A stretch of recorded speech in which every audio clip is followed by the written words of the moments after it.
Yo, what's up guys? It's Noah here, and in today's video, we're going to be breaking down the NBA slate on Draftkings and Yahoo for Saturday, January the 30th. We're going to cover this 8-game Saturday slate, break it down team by team. We'll start off with the Milwaukee and Charlotte game, and then we'll end with the late night game. I believe it's the Warriors and the Warriors and the Pistons. So we'll go through each game, talk about each game team by team, what I'm liking as of Friday night, give my early thoughts for this Saturday slate. But before we do get started with the video, guys, as always, I'd appreciate it if you would hit that like button down below. If you're new to the channel here, be sure to click that subscribe button as well. Click the notification bell so that way you do get notified every time I upload. You will also get notified every time I do go live, and most likely, not sure yet, but most likely I will be live streaming this afternoon for tonight's slate. So if you're off work or if you're able to tune into the stream, probably around like 3:30, 4 o'clock Eastern time, I will be live for tonight's slate, and I'll be able to answer all your questions. So tune into the stream on Saturday afternoon if you can. But yeah, let's go ahead and take a look at this 8-game slate. We'll start off with the Bucks and the Hornets game, and we'll start off on the Milwaukee side. So for me, when it comes to the Bucks, this is a team, I said it in yesterday's video, they are on a back-to-back, so I guess this will be something to monitor. But when the Bucks are fully healthy, really the only guy I ever have interest in is Giannis. I know Jrue Holiday had a good game Friday night. I didn't really have much interest in Jrue Holiday. But Giannis, I do like once again. It's a good matchup against the Hornets. The Hornets have been terrible defensively this year against like power forwards, big men. And Giannis is just someone that, I don't care who he's going up against. The dude's always a stud that I'm considering paying up for, that I think is always worth paying up for.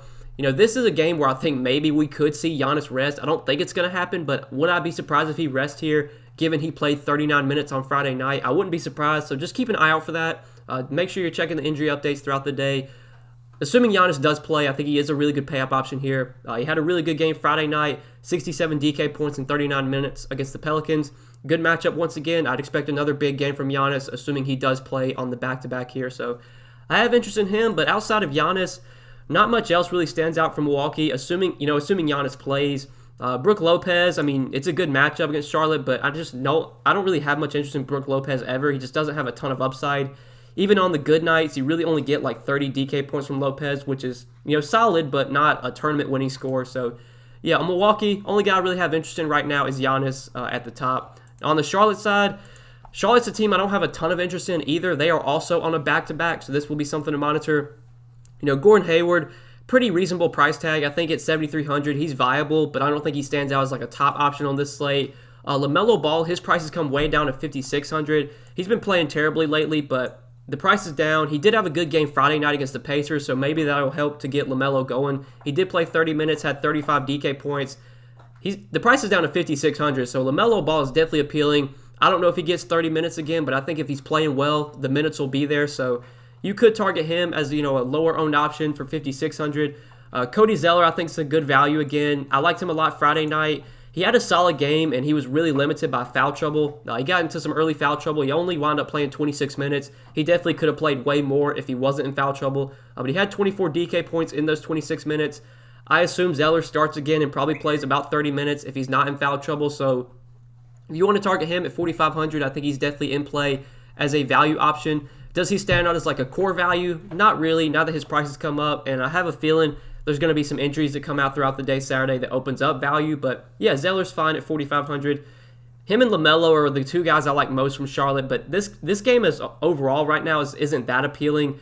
If some guys wind up resting because it's a back-to-back for both teams, then yeah, that's going to open up stuff. But right now we don't have that news. So I think we can go ahead and move on to the next one, Portland and Chicago.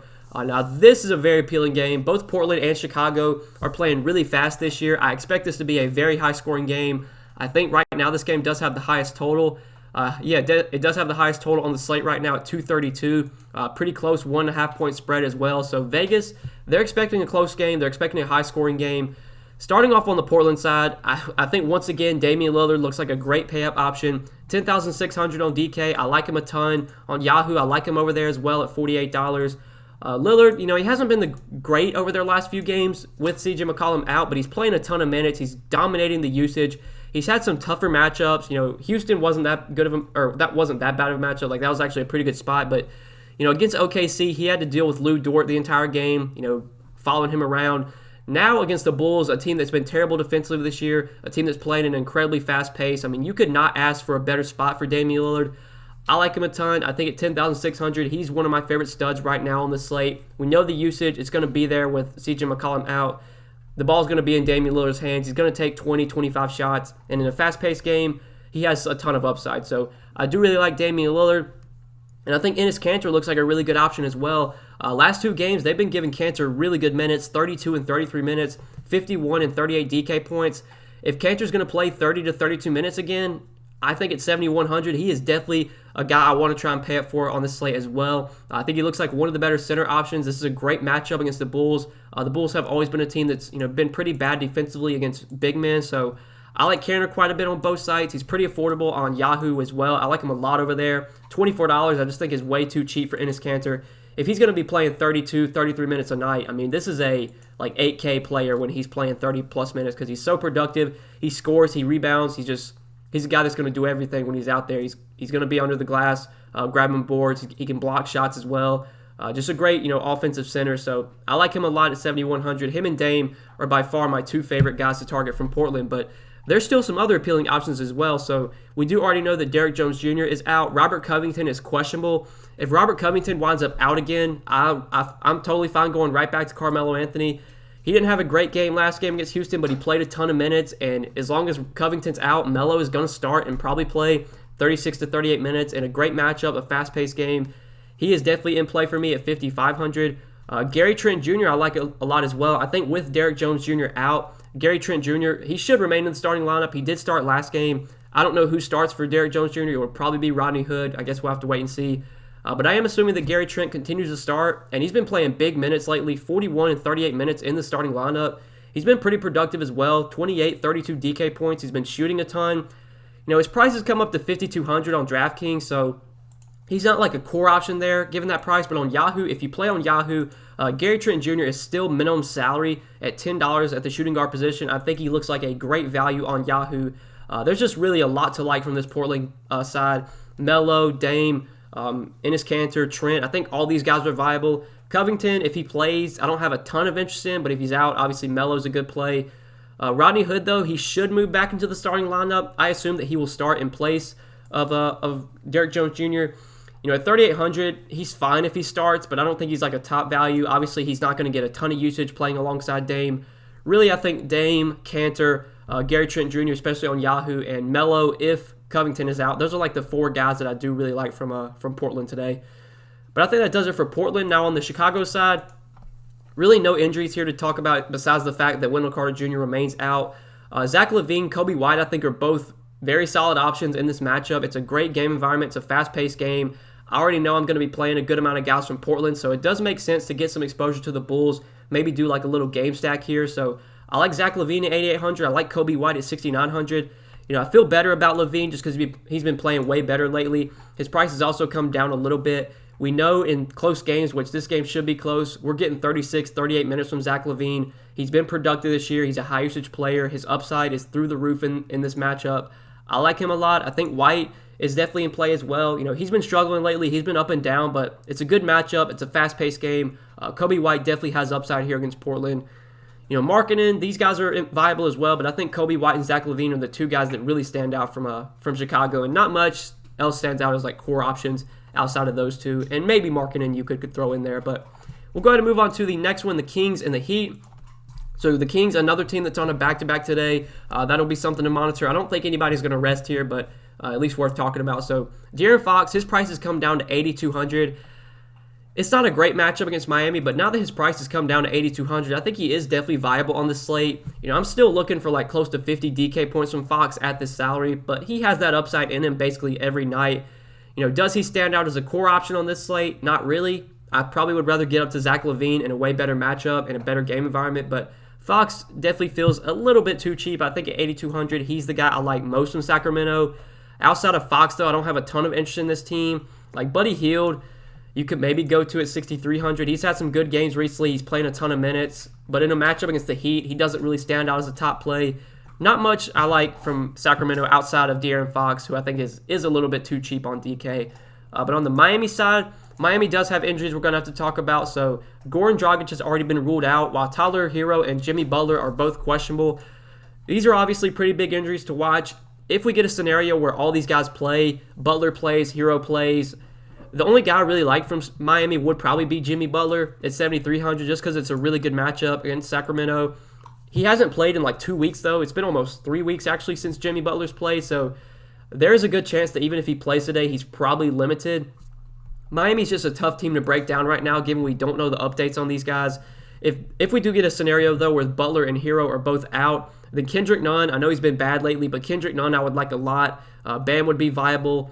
Duncan Robinson I'm not a big fan of, but yeah, we just got to wait and see here. If Butler plays and he's not limited, I think he's very appealing. If he's out, if Hero's out, I like Nunn, I like Bam, and then, you can maybe take a shot on like Duncan Robinson, but that kind of does it for Miami. They also have some of these secondary guys that are questionable, like Iguodala missed last game. He's questionable. I believe Gabe Vincent's actually probable. Yeah, he's expected to play. He had a really good game off the bench, so maybe if Butler and Hero are out, we could target Gabe Vincent as a value, but I think that kind of does it for Miami. We'll go ahead and move on to the next one, Houston and New Orleans. So Houston, they're pretty much fully healthy right now. Christian Wood, John Wall, Oladipo, all these guys are fully healthy. Christian Wood is just always someone I have interest in, no matter who he's going up against. At 8,700, he doesn't stand out as like a core stud option for me. I think I'd prefer like Zach LaVine for 8,800. But Wood just has so much upside. His first game back last game against Portland, 32 minutes, so really no limitations on him, 41 DK points. He should be back to playing 34, 35 minutes here. He's viable, not a top play, but definitely in play for me. Oladipo had a pretty solid game last game, 37 minutes, 46 DK points. His price is still pretty reasonable on DraftKings at 7,900, so he's viable. Not a top option either, but definitely in play. John Wall, though, I do want to talk about. So John Wall, he got up to 30 minutes last game. He's kind of had his minutes limited since he came back from injury. 3 games since coming back from injury, he's played 21, 24, and 30 minutes. I think since he got up to 30 minutes last game, that it is very likely that he plays 30, 32 minutes here. And at 6,800, if we're going to get over 30 minutes from John Wall, I think he's my favorite guy to target from Houston. He is definitely too cheap at 6,800. I liked him a lot last slate, and he was decent for his price tag. He wasn't great. Now that his price has come down even more, down to 6,800, and the fact that he got 30 minutes last game, I think John Wall looks very appealing. I actually do like him quite a bit at 6,800 on this slate. Definitely my favorite guy to target from Houston. But outside of the big three, Wood, Wall, and Oladipo, I don't have interest in really anyone else on Houston. Like Eric Gordon's too expensive. David Nwaba, just not a guy I really want to go to now. Just not going to get the minutes. Yeah, I really don't like anything out in Houston outside of John Wall, number one for me, and then Wood and Oladipo you can mix in as well. But moving on to New Orleans. New Orleans, another team that's on a back-to-back, so this will be something to monitor as well. Brandon Ingram, you got at the top here for 8,100. Pretty good matchup here against Houston. Pretty good pace-up spot as well. Ingram is a fine stud option on this slate, but again, he's not someone that stands out as a core play. I think I'd honestly rather take the savings, take the $700 savings, and play Zion Williamson. Zion actually looks pretty good here at only 7,400. His price has come down a little bit. He had a pretty good game Friday night against Milwaukee, 34 minutes and 45 DK points. Good matchup here against a pretty fast-paced Houston team. I think Zion is definitely in play on this slate at 7,400. Eric Bledsoe had a good game Friday night, but I don't want to chase that. I don't really like him on this slate. Kind of the same with Steven Adams. Like Steven Adams, just someone I'd rarely play. Look, he had 20 rebounds on Friday night. Sure, he could put up, a double-double and give you 30, 35 DK points, but is that really going to win you a tournament? Like, I just feel like Steven Adams doesn't have the upside to, win you a tournament. Most nights, you're getting 30, 35 from him at the most. I don't think I want to go to him on this slate. But Lonzo Ball is actually someone I do like a lot. So Lonzo, his price has come all the way down to $5K on DraftKings. And he looked really good Friday night against Milwaukee. 35 minutes, 47 DK points. I mean, it's by far the best game that Lonzo has had in a long time. And maybe this will be something, that game Friday night, maybe that'll be something that gets him going now, and he'll be able to play a lot better. He has been struggling this year. His price, though, is down to $5K on DraftKings, so I just think that is way too cheap for Lonzo Ball, especially because, most nights when Lonzo is starting and he's fully healthy, he's playing over 30 minutes in the starting lineup, and he's been about a fantasy point per minute player this year. He's someone that can do a little bit of everything. He can score, he can get rebounds, he can get assists, obviously, he can get steals. Lonzo's just too cheap here, 5K in a pace-up spot against Houston. This is a back-to-back, so, maybe there's a chance he sits. He has been dealing with an injury lately, but I'm assuming Lonzo plays, and if that's the case, he is way too cheap at 5K. I like him a lot on DK at that price tag, but that really does it for New Orleans. Not much else stands out from this team. So we can go ahead and move on to the next game, the Celtics and the Lakers. This should be a great game to watch, but in terms of DFS, like I don't know if this is a game I want to have much exposure to. Right now, as expected, both LeBron and AD are questionable. AD actually did sit out last game, but that was on a back-to-back. It was also a pretty winnable matchup for them against Detroit. They did not win that game, but I'd assume both LeBron and AD play here. I don't know if this game is on national TV, but if I had to guess, it probably is. Look, on the Lakers, you can always target LeBron, you can always target Anthony Davis, but neither one stands out as top plays for me in a tough matchup like this. I think AD would probably be my favorite because he's $1,000 cheaper, but there's so many other studs I would rather pay for that we've already talked about, so don't really like anything on the Lakers today. On the Boston side, it's kind of the same thing. Like Jason Tatum, I expect him to play well in a big-time matchup like this against the Lakers, but does he stand out as a core option when we have other guys in way better matchups and faster-paced games? That's kind of the thing for me. Like Zach LaVine, I'd much rather target in a fast-paced game with where there's going to be no defense played, whereas both of these teams are relatively slow. They play good defense. I guess if I had to target anyone from Boston, it would probably be either Tatum or Kemba Walker. Kemba Walker, we saw him have a really good stretch there. When he first came back from injury. He came back down to earth last game against San Antonio. They've already said I think they're going to limit his minutes to about 30 per game, which does kind of cap his upside. So maybe not on Kemba Walker. I forgot about the minutes limit. Yeah, they said he's going to be on a 30-minute limit for like the next couple of weeks. So yeah, it's hard to trust Kemba Walker right now. Honestly, the only guy I have interest in from Boston is probably Jason Tatum, and even outside of Tatum, or even Tatum himself, I just don't have a ton of interest in on the slate. I mean, overall, this is probably going to be a game I have little to no exposure to. Like, I just don't really like much from either of the Lakers or the Celtics tonight. Just think there's so many other, appealing games on this slate. So we can go ahead and move on to the next one, and this is one that I think is very appealing. Memphis and San Antonio. So Memphis, they haven't played in like 2 weeks. They've been dealing with a bunch of COVID stuff, and the last game they played was on January 18th, so it's been basically 11, 12 days since the Grizzlies have played. But right now, all things seem good to go for this game against the Spurs.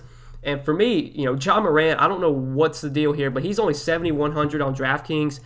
He's another guy on this slate that just feels too cheap. Like when Ja Morant is healthy and he's playing 30, his full minutes, 33, 34 minutes, like this is an 8K, close to 9K player. Like there's no reason for him to be 7,100 if we can expect him to play 33 to 34 minutes here. I don't know, I don't know what the minutes are going to look like given the team hasn't played in 2 weeks, but I assume everyone's full go. I assume everyone's going to play their normal minutes, and if that's the case, Ja Morant's a guy that I like a lot, especially on DraftKings at 7,100. But even on Yahoo, I think he looks pretty good over there. If you play on Yahoo, Ja Morant coming in at $36. I think that's definitely a reasonable price tag. I actually have some interest in him over on Yahoo as well, especially on DK, though. I think on DK, Ja Morant just looks way too cheap at 7,100. But then you got like Dylan Brooks, Brandon Clark. Not really guys I have interest in. The only other guy I really like from Memphis is Xavier Tillman. We already know that Jonas Valanciunas is out, so I am assuming that Xavier Tillman starts at center. The last few games that Valanciunas has been out in, Tillman has started those games, and he's played 28 and 29 minutes, 31 and 25 DK points. I believe we had a scenario. I can't remember what slate it was, but it was about a week or two ago. Tillman was going to be like massive chalk, and then the game wound up getting postponed, so they never played, and they haven't played since then. But obviously, DraftKings did not adjust the price tag for this. He's still only 3,500 on DK, so assuming that Tillman does start in place of Jonas Valanciunas, he is probably one of the better value plays on the slate. I do prefer him over some of the other, like we talked about Cody Zeller. I like Cody Zeller as a value, but I'd rather take the savings and play Xavier Tillman. So Tillman looks really good. He's got power forward eligibility on DraftKings, which makes him very appealing at 3,500. And even though he's center on Yahoo, I still think he looks like a really good value on Yahoo coming in at $11. Really like Tillman a lot on this slate as a value, and Ja Morant way too cheap as well in this game. But moving on to the San Antonio side. So as San Antonio, I think it's kind of the same things as Friday night. Both DeMar DeRozan and Dejounte Murray do feel too cheap. DeRozan Friday night against Denver was like 6,800. Murray was 6,100. I did play Murray in my main lineup on DK. Don't know if I'll be able to get to him on this slate because there's so many other underpriced guys. But yeah, I think both DeRozan and Murray look really good once again. I think both guys are viable. Also worth noting, this is a back-to-back for San Antonio. I don't think they would rest any guys here, but would I be surprised if maybe like a LaMarcus Aldridge sits? I wouldn't be surprised. Just keep an eye on it. But yeah, DeRozan looks too cheap. Murray looks too cheap. Aldridge, he's 5,400. I mean, his price feels a little bit too low as well. This dude can be frustrating to roster, but he definitely has the potential to pay off this price point. So Do really like DeRozan. I really like Murray, and I think Aldridge is viable as well. Outside of those three guys, though, not much else stands out from San Antonio. Really, DeRozan and Murray are the two guys that really catch my eye the most from the Spurs. But we can go ahead and move on to the last two games of the slate. We'll start off with Phoenix and Dallas. On the Phoenix side, Devin Booker remains out, while Sarge and Payne remain out as well. But obviously, Booker being out, that's the big news here.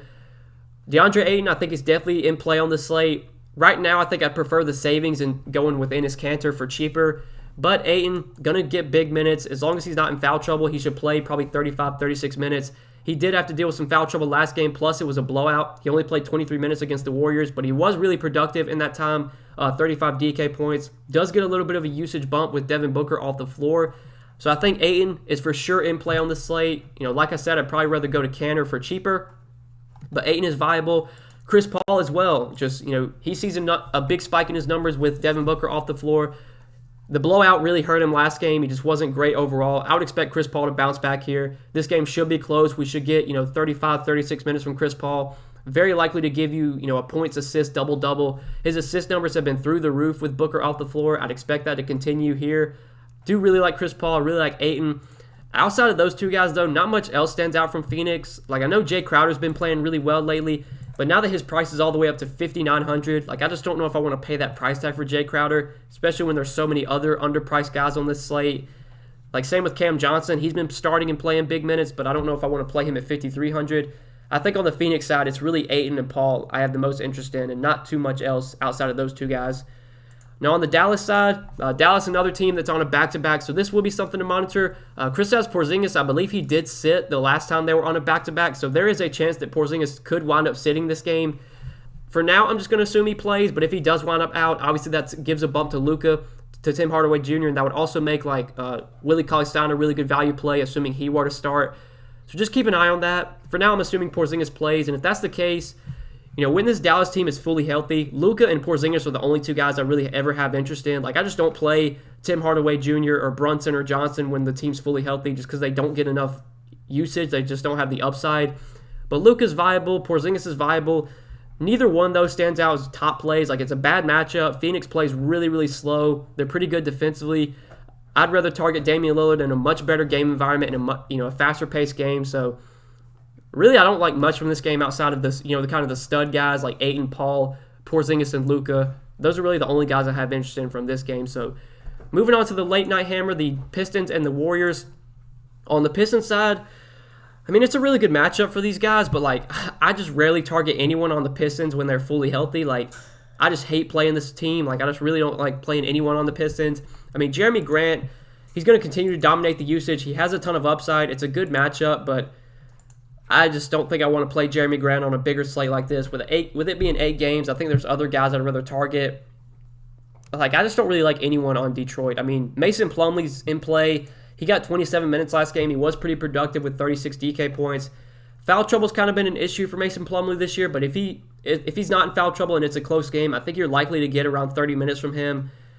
When you factor in price, he's probably my favorite guy to target from Detroit, but I don't really like anyone on this team. Derrick Rose is really cheap. He's down to $5K, but he's been really struggling lately. It's hard to trust Derrick Rose right now, plus his minutes have been way down. Yeah, don't really like anyone on Detroit outside of maybe Mason Plumlee. So we can go ahead and move on to the Warriors, talk about them real quick before we do end the video.